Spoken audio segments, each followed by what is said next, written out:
தமிழ்நாட்டுல கடந்த 2 நாட்கள்ல மட்டுமே 518 கோடி ரூபாய்க்கு மது விற்பனை அப்படிங்கிறது படு ஜோரா நடந்திருக்கு.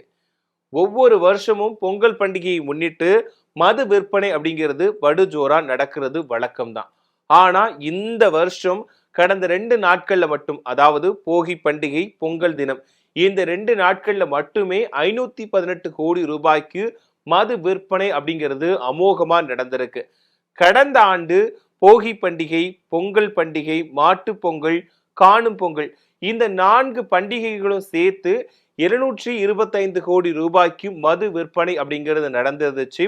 இப்போ இந்த 2 நாட்கள்ல மட்டுமே 518 கோடி ரூபாய்க்கு மது விற்பனை அப்படிங்கிறது நடந்திருக்கு. அதாவது போகி பண்டிகை அன்னைக்கு 217 கோடி ரூபாய்க்கும், பொங்கல் பண்டிகையான ஜனவரி 15ஆம் தேதி 301 கோடி ரூபாய்க்கும் மது விற்பனையானது நடந்திருக்கு.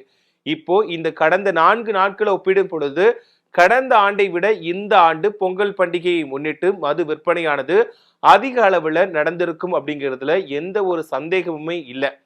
இப்போ பொங்கல் பண்டிகையை முன்னிட்டு வெளியான படங்களை விட டாஸ்மாக்ல அதிக அளவுல வசூல் நடந்திருப்பதா சாமானிய மக்கள் விமர்சனம் பண்ணிட்டு போறாங்க.